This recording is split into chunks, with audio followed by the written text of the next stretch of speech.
Dans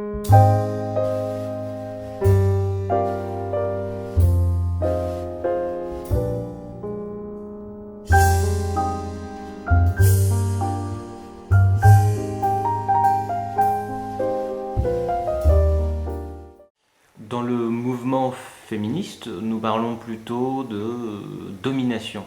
Pourquoi utilisez-vous le terme décolonisation? Donc, dans ma formation, en particulier de psychologue du travail et de psychologue dans le champ social, j'ai appris que pour remédier à quelque chose qui ne va, au sentiment que ça ne va pas dans la situation, il faut avoir une définition claire de cette situation, chercher à comprendre ce qu'est cette situation et la nommer de façon juste. Or, le concept de domination, soumission, qui sert de référence, me semble essentiellement un concept qui a cours dans l'univers mental machiste, masculin, c'est-à-dire que les hommes sont très préoccupés perpétuellement de dominer, soumettre et d'être soit soumis, soit dominé. C'est un enjeu qui est très fréquent entre les mâles, disons. Et je crois que pour nous, pour les femmes, la question n'est pas de savoir si on est dominé, c'est que dans ce rapport de domination entre les hommes, nous servons de butin. Bon, je caricature un peu en disant butin, mais c'est-à-dire qu'on est un peu l'enjeu, comme ça, mais chosifié, c'est-à-dire interchangeable aussi, de l'appropriation des femelles comme signe de la domination chez les hommes. Donc, en plus, je pense que nous ne sommes pas dominés. Moi, je ne me suis jamais sentie dominée. Je me suis sentie éventuellement humiliée. Je me suis sentie agressée. Je me suis sentie annexée. Je me suis sentie éventuellement pillée, éventuellement assujettie, mais pas dominée. C'est pas la question de l'oppression des femmes n'est pas une question de domination-soumission. Je crois que ça c'est vraiment un univers de rivalité masculine. Mais pour nous, ça nous concerne en ce sens que nous servons de butin, c'est-à-dire nous sommes objectivés, réifiés dans cette relation de rivalité entre les hommes. Et que c'est cette réification, comme butin, butin interchangeable, où l'être des femmes, mon être personnel, mon être singulier au monde n'a aucune importance. Et donc, c'est une violence inimaginable que de n'être qu'un butin dans les rivalités entre hommes. Mais vouloir quitter notre position de soumission, pour moi, c'est une erreur stratégique et une erreur conceptuelle. Alors pourquoi la décolonisation de l'humanité femelle? Voilà. Donc l'humanité femelle, ça pose déjà les femmes, non pas comme une minorité, comme on le dit parfois, ce qui est stupide, mais comme la moitié sexuée femelle de l'humanité. Donc ça, c'est déjà au niveau de l'amplitude du mouvement une indication majeure.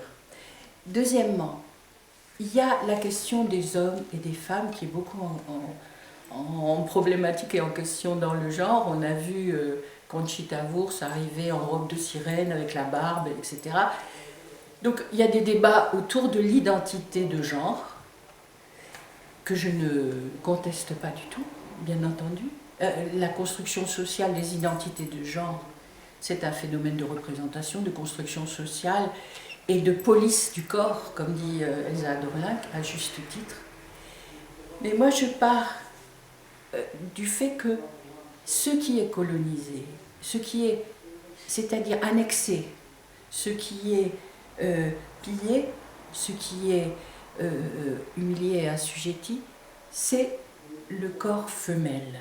Le corps femelle dans sa fécondité, le corps femelle dans sa jouissance. C'est ça le centre, le lieu. Et quels que soient les mâles des différentes époques, et quelle que soit leur orientation sexuelle, ça ne fait pas de différence. C'est-à-dire qu'actuellement, par exemple, les homosexuels, les gays, cherchent à avoir de la GPA pour avoir un enfant, C'est-à-dire il y a le même rapport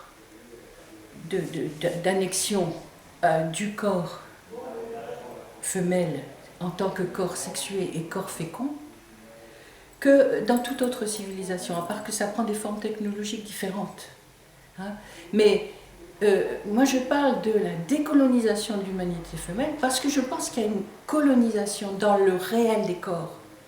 Il y a une colonisation bimillénaire, ou enfin je ne sais pas, je ne pourrais pas dater dans le temps, mais c'est cet enjeu de l'appropriation de la fécondité, de l'appropriation de la descendance, qui a pris une forme dans le patriarcat et qui prend maintenant d'autres formes alors que le patriarcat est en train de se casser la figure.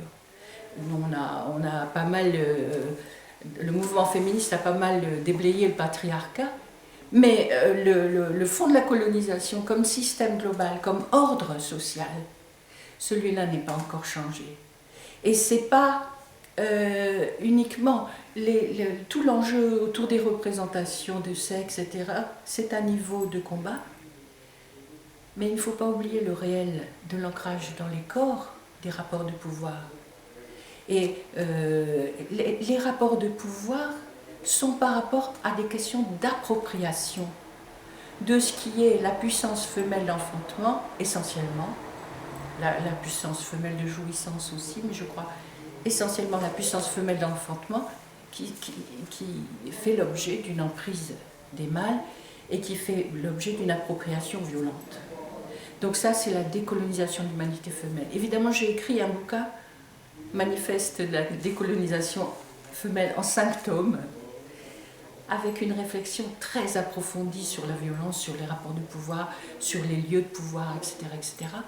Je ne peux pas résumer ça en 30 secondes, mais il me paraît important de réancrer la lutte des femmes dans le réel prosaïque de la vie des humains. Et c'est pour ça que j'ai commencé le tome 1, la féminité, c'est-à-dire ce côté femelle, qui est autre chose que la féminité, qui est, moi je vais mettre féminine parce que c'est une question d'esthétique et puis de rapports sociaux.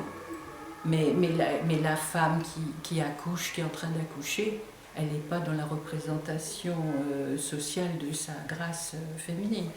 On est dans quelque chose d'autre, et c'est de ça que je parle.